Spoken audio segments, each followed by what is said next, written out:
Sir ದ್ವಿಭಾಷಾ ನೀತಿ ಯಾಕೆ ತ್ರಿಭಾಷಾ ನೀತಿ ಯಾಕೆ ಬೇಡ? ದ್ವಿಭಾಷಾ ನೀತಿ ಯಾಕೆ ಅಂದರೆ ಈಗ ಒಂದು ಸಮಾನತೆಯ ರೇಸ್ ಅಂತ ಅಂದ್ಕೊಳ್ಳಿ, ಅದರಲ್ಲಿ ಎಲ್ಲರ ಮೇಲೂ ಸಮಾನ ಭಾರ ಇರಬೇಕು.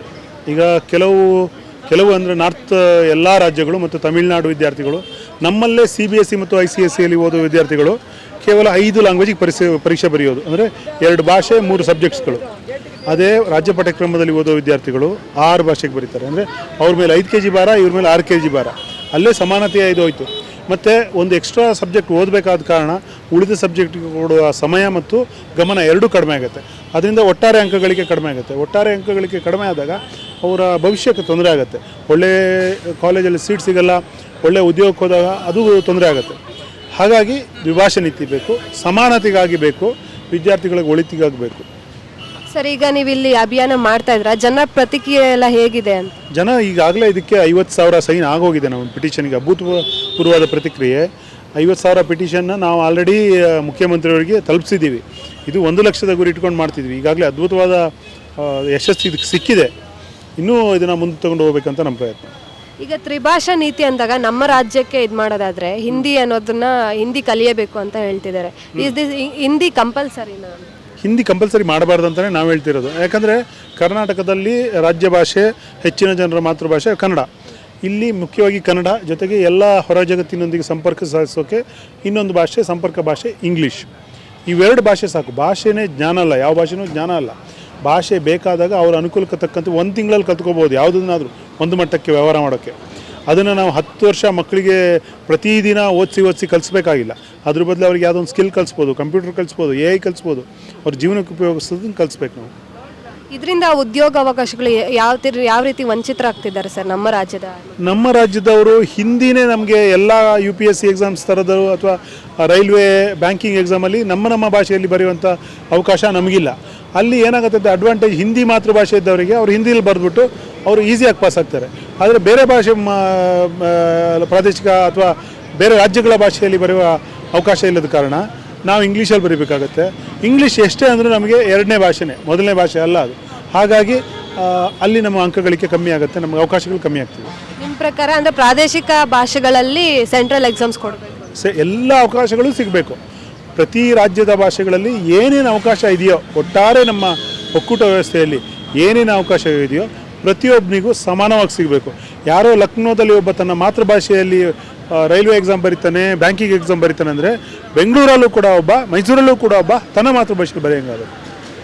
ಸರ್ಕಾರ ಇದಕ್ಕೆ ಪ್ರತಿಕ್ರಿಯೆ ನೀಡುತ್ತೆ ಅನ್ಸುತ್ತಾ? ಯಾವ ರೀತಿ ಪ್ರತಿಕ್ರಿಯೆ ಇದೆ ಈವರೆಗೆ ಭಾಳ ಚೆನ್ನಾಗಿದೆ. ಆ್ಯಕ್ಚುಲಿ ಈವರೆಗೆ ಮುಖ್ಯಮಂತ್ರಿಗಳು ಕೂಡ ಮಾತಾಡಿದ್ದಾರೆ, ನಾನು ಅದ್ರ ಪರವಾಗಿದ್ದೀನಿ ಅಂತ.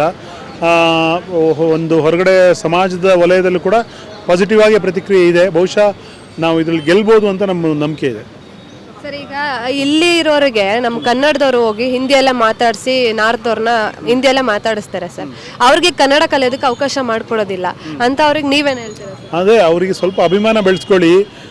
ದಯವಿಟ್ಟು ನೀವು ಇಲ್ಲಿ ಯಾರಾದರೂ ಬಂದಾಗ ಅವ್ರನ್ನ ಕನ್ನಡದಲ್ಲಿ ಮಾತಾಡಿಸಿ. ನಾವು ಮೊದಲಾಗಿ ಹೇಳ್ತೀನಿ, ನಮ್ಮ ದೊಡ್ಡ ಪ್ರಾಬ್ಲಮೇ ನಮ್ಮ ಕನ್ನಡಿಗರು ಕನ್ನಡದಲ್ಲಿ ಮಾತಾಡ್ತಿಲ್ಲ ಅನ್ನೋದೇ ದೊಡ್ಡ ಪ್ರಾಬ್ಲಮ್.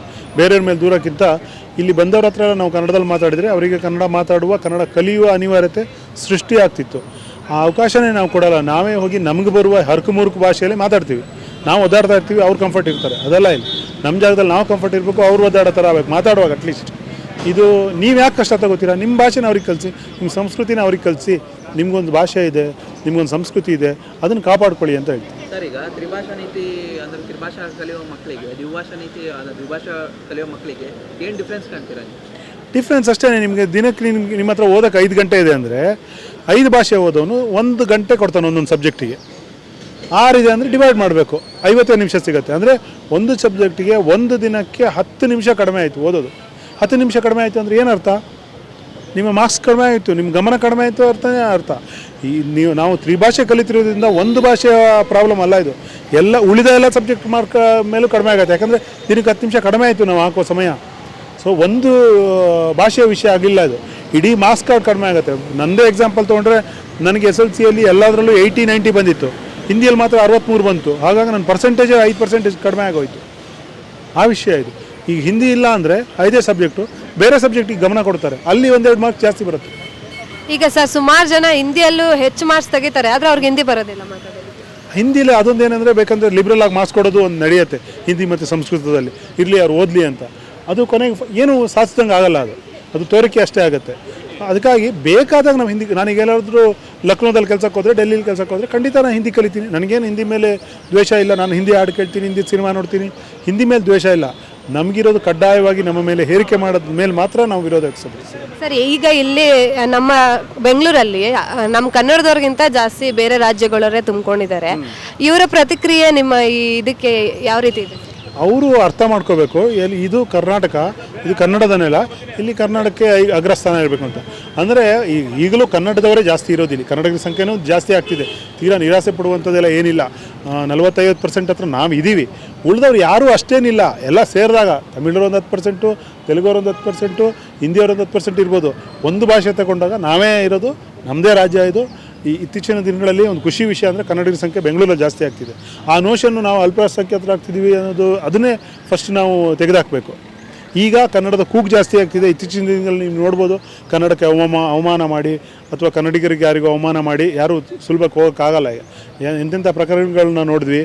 ಒಂದು ಏರ್ಫೋರ್ಸ್ ಕಮಾಂಡರ್ದೊಬ್ಬರದ್ದು ನೋಡಿದ್ವಿ, ಸೋನು ನಿಗಮ್ ನೋಡಿದ್ವಿ, ಮೊನ್ನೆ ಕಮಲಾಸನ್ ನೋಡಿದ್ವಿ.